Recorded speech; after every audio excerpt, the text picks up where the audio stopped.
Istri Edi Darmawan dikabarkan meninggal dunia, dibongkar Sohib. Isu kematian Mirna Salihin 7 tahun silam kembali heboh. Bukan hanya perihal kasus tersebut, tetapi publik juga menyorot kehidupan pribadi ayah Mirna, Edi Darmawan Salihin. Di saat kematian sang anak kembali menjadi perbincangan, tersiar kabar istri muda Edi Darmawan meninggal dunia. Wanita cantik bernama Tiara Agnesia tersebut dikabarkan meninggal dunia berdasarkan keterangan salah satu sahabatnya. Hingga kini, belum ada klarifikasi langsung dari Edi Darmawan. Dilansir dari posbelitung.co, Tiara Agnesia dikabarkan telah meninggal sebagaimana informasi yang diungkap sahabat Tiara Agnesia di media sosial. Sosok yang pertama mengungkap informasi itu adalah sebuah akun bernama @r_flowers. Kabar meninggalnya Tiara disampaikan akun tersebut melalui TikTok. Kabar Tiara Agnesia sudah meninggal dunia juga diinformasikan dari akun TikTok @miloko.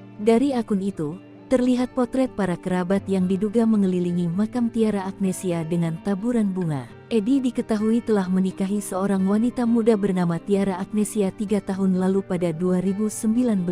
Seperti tak ingin hanya menyebarkan isu, akun @r_flowers pun menunjukkan bukti bahwa Tiara Agnesia sudah meninggal dunia. Tiara Agnesia memiliki pendidikan tak sembarangan. Tiara Agnesia tercatat lulusan Strata 2 S2, jurusan manajemen di kampus Universitas Tarumanegara. Pada bulan Juli tahun 2018, Tiara Agnesia lulus S2 dari kampus yang berada di Jawa Barat itu. Edi Darmawan dan Tiara Agnesia dikabarkan menikah pada tahun 2019 lalu. Hal ini diungkap pengacara kondang Hotman Paris dalam media sosialnya. Hotman mengurai kabar dari ayah kandung mendiang Mirna itu. Istri muda Edi Darmawan Salihin ini memiliki nama lengkap Iriana Tiara Agnesia. Sebelumnya, Edi Darmawan Salihin merupakan duda pasca cerai dari Nuketut Sianti Oso, yang tak lain adalah ibu Mirna dan kembarannya.